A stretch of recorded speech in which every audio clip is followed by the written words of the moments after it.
ஒடுக்கப்பட்டவர்கள் சார்பாக கேட்கிறேன் உரிமை, அடைக்கப்பட்டவர்கள் சார்பாக கேட்கிறேன் உரிமை, ஒடுக்கப்பட்டவர்கள் சார்பாக கேட்கிறேன் உரிமை.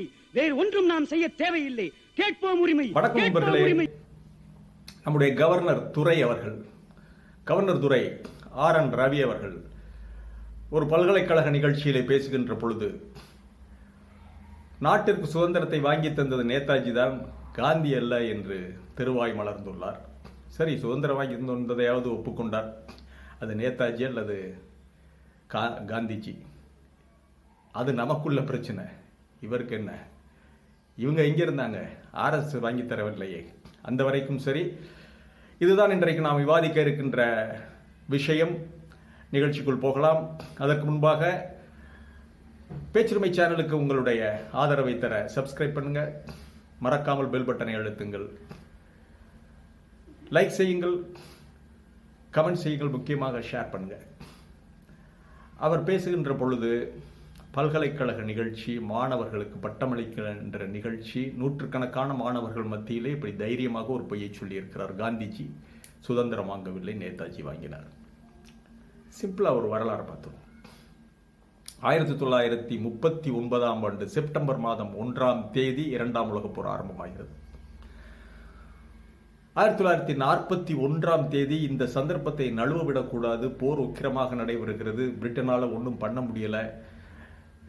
இந்த சந்தர்ப்பத்தில் எப்படியாவது ஜெர்மன் சென்று ஹிட்லரிடம் உதவி பெறலாம் என்று நேதாஜி அவர்கள் அவர் நண்பர்களோடு விவாதித்து தான் ஜெர்மனி செல்லவிருப்பதற்கான ஆயத்த பணிகளை மேற்கொள்ளுகிறார்.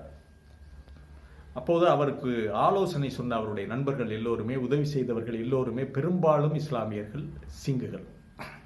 ஏன்னா அந்த சாமியார் பயில்களை கூட வச்சுக்கிறது இல்லை, இவனுங்க காட்டி கொடுக்குறவனுங்க. அதாவது டபுள் ஏஜென்ட் வேலை. முதல்ல சிங்கிள் ஏஜென்ட், இந்தியர்களை, காங்கிரஸ்காரர்களை பிரிட்டிஷ்காரர்களுக்கு காட்டி கொடுத்த சிங்கிள் ஏஜென்ட் வேலை பார்த்தாங்க. 2ஆம் உலகப் போரில் RSS பார்த்த வேலை டபுள் ஏஜென்ட் வேலை. ஜப்பான்காரனுக்கு பிரிட்டிஷ்காரனை காட்டி கொடுத்தா, பிரிட்டிஷ்காரனுக்கு ஜப்பான்காரனை காட்டி கொடுத்தா. இந்த டபுள் ஏஜென்ட் வேலை பார்த்து குடலை கழுவினார்கள். அது அப்புறம் பார்ப்போம். இப்போ போஸ் அவர்கள், நேதாஜி அவர்கள் போக வேண்டும்.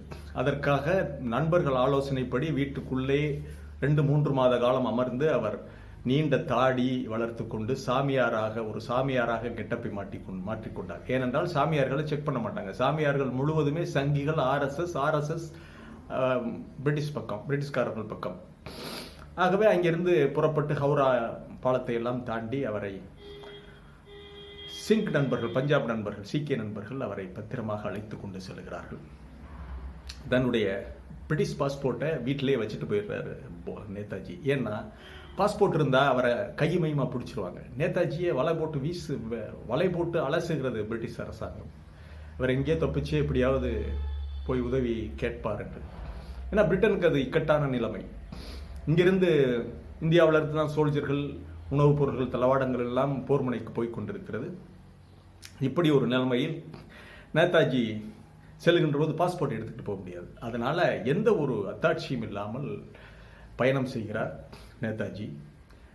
நேராக அவர் பஞ்சாப் கடந்து போகின்ற பொழுது லாகூருக்கு கொண்டு சென்று இன்றைய பாகிஸ்தானுடைய இஸ்லாமிய நண்பர்களிடம் கொண்டு சேர்க்கிறார்கள், சீக்கிய நண்பர்கள்.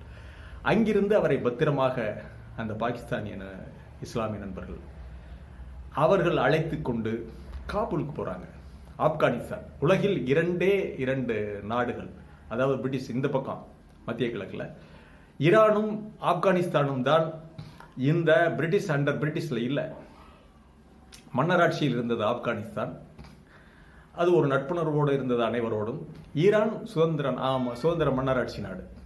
ஆகவே எப்படியாவது காபூல் போய் சேர்ந்து அங்கிருந்து போயிடலாம் அப்படின்னு சொல்லி காபூல் போய் சேர்க்கிறார்கள். காபூல் மன்னரை சந்தித்து அங்கே அப்போது காங்கிரஸ் தொண்டராக இருந்த மகாத்மா காந்தியினுடைய தொண்டர்கள் ஒருவராகவும் மிகப்பெரிய தலைவராகவும் பின்னாளில் விளங்கிய கான் அப்துல் காபர் கான் என்று அழைக்கப்பட்ட எல்லை காந்தி உதவிக்கு வருகிறார். அப்பெல்லாம் அவர் பெரிய ஃபேமிலியர் கிடையாது, அவர் சாதாரண ஒரு தொண்டர். அவர் நேதாஜியை அழைத்து கொண்டு அவரும் அவருடைய நண்பர்களும் மன்னரை சென்று சந்திக்கிறார்கள், காபூல் மன்னரை.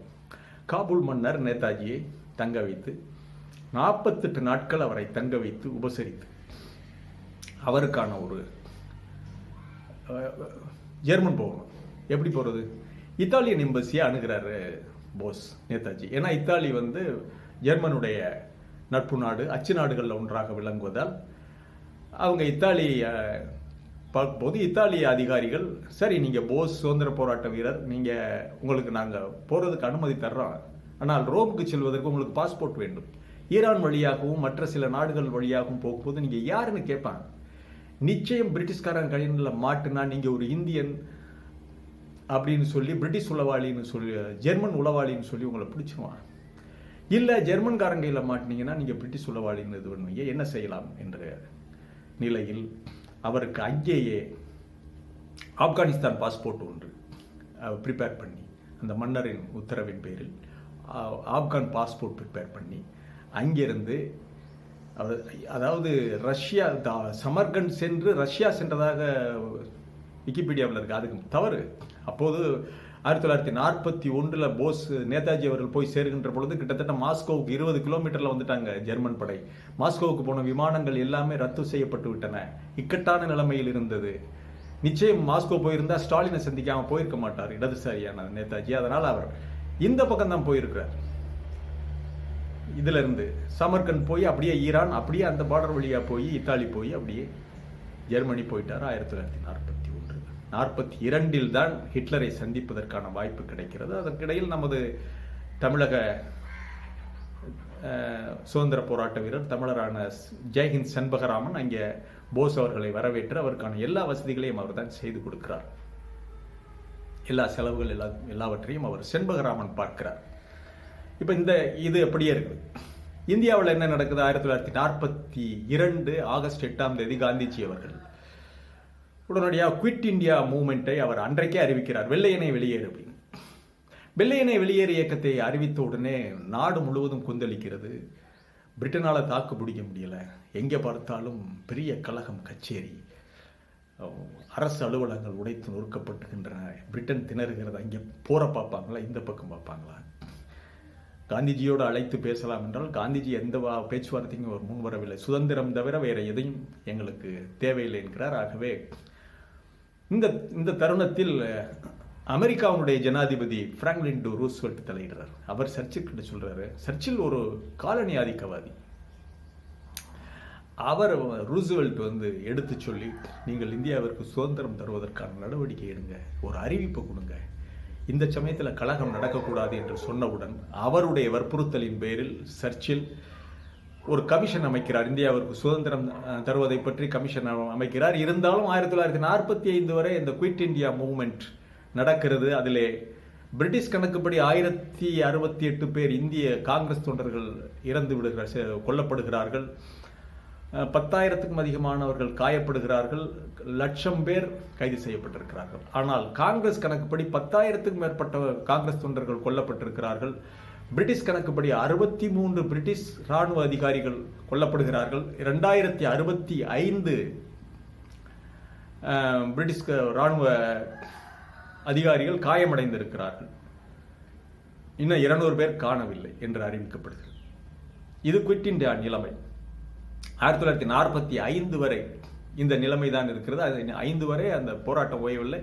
2ஆம் உலகப் போர் முடிந்ததற்கு பிறகு அந்த குவிட் இந்தியா மூவ்மெண்ட் மெல்ல தணிகிறது.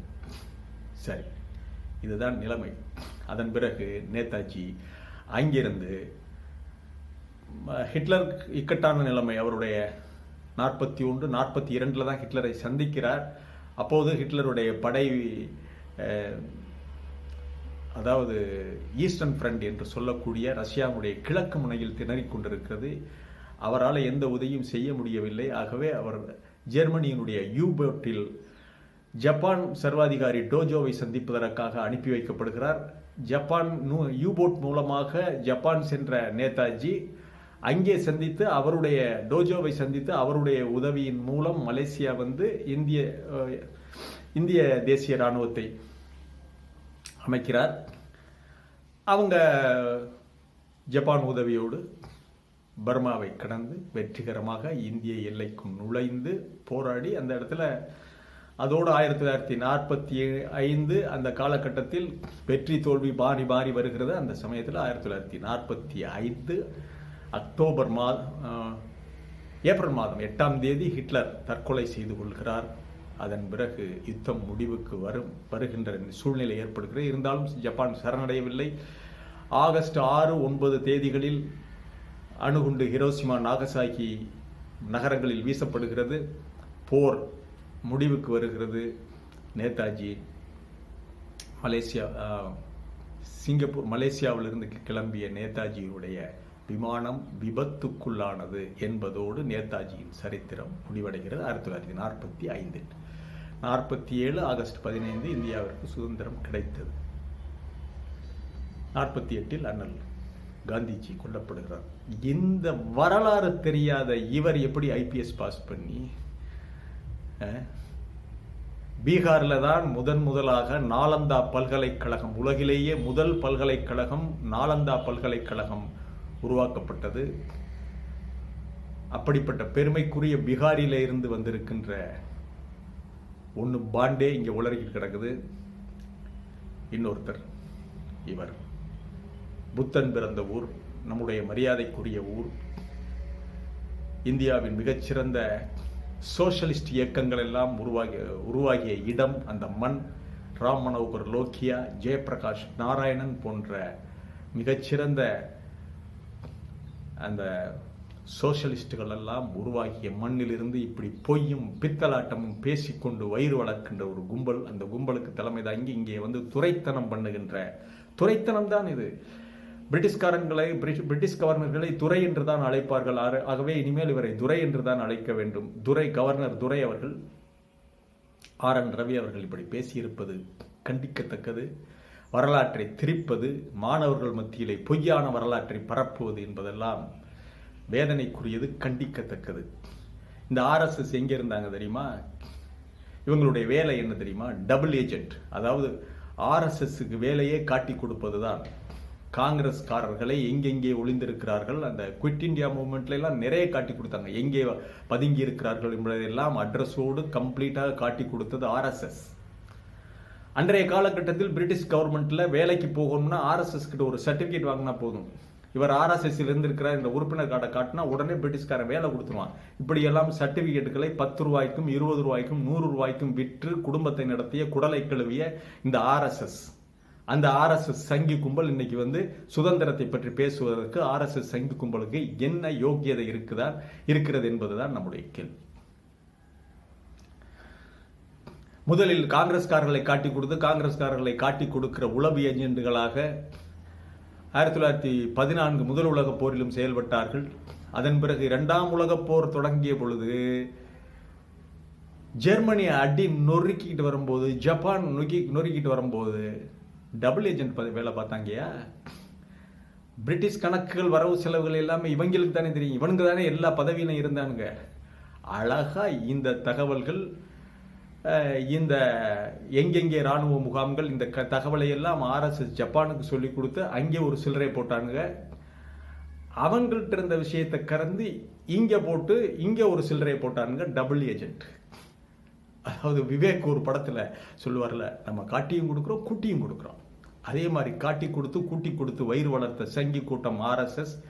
காட்டி கொடுத்த ஒரு புலனாய்வு தொழிலை செய்தவர்கள், வெள்ளைக்காரனுக்கு சர்டிபிகேட்டை விற்று பிழைத்த ஒரு கும்பல். அந்த கும்பலிலே சிலர் உயர் பதவிகளை அடைந்துவிட்டு இன்றைக்கு வரலாற்றை திரித்து பேசுகின்ற, மாற்றி பேசுகின்ற வேலையெல்லாம் தமிழகத்தில் எடுபடாது. தமிழகம் வரலாறு தெரிந்த மாநிலம். சாக்ரட்டிஸில் இருந்து, பெர்னார்ட் ஷாவில் இருந்து உலக இலக்கியங்களை, வரலாறுகளை டேட்டாவோடு கரைத்து குடித்த எண்ணற்ற அறிஞர்கள், மாணவர்கள் வழி மரபையொட்டி வாழ்ந்து வளர்ந்து பெருகி கொண்டிருக்கின்ற ஒரு மாநிலம். இந்த மாநிலத்தில் வந்து ஆளுகிற பொறுப்பில் இருக்கின்ற RNR துரை போன்றவர்கள், RN ரவி போன்றவர்கள் தமிழக ஆளுநர் என்ற பதவிக்குரிய மதிப்பு மாண்போடு இருக்க வேண்டும். பொய்யை பித்தலாட்டத்தை சொல்லுகின்ற வேலைகளை விட வேண்டும். தன்னுடைய மாண்பை, பதவியை, அதற்குரிய மரியாதையை காப்பாற்றிக் கொள்ள வேண்டும் என்பதுதான் நாம் வைக்கின்ற வேண்டுகோள். மீண்டும் ஒரு நிகழ்ச்சியிலே உங்கள் அனைவரையும் சந்திக்கிறேன். இது வாய்ஸ் ஆஃப் தமிழ் வழங்கும் பேச்சுரிமை சேனல்.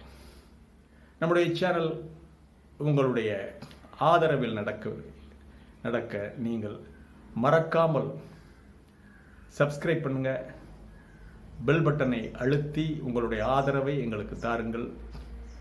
கமெண்ட் செய்யுங்கள், பிடித்திருந்தால் லைக் செய்யுங்கள், மறக்காமல் பிடித்திருக்கிறது பிடிக்கல மறக்காமல் ஷேர் செய்யுங்கள். மீண்டும் சந்திப்போம். நன்றி.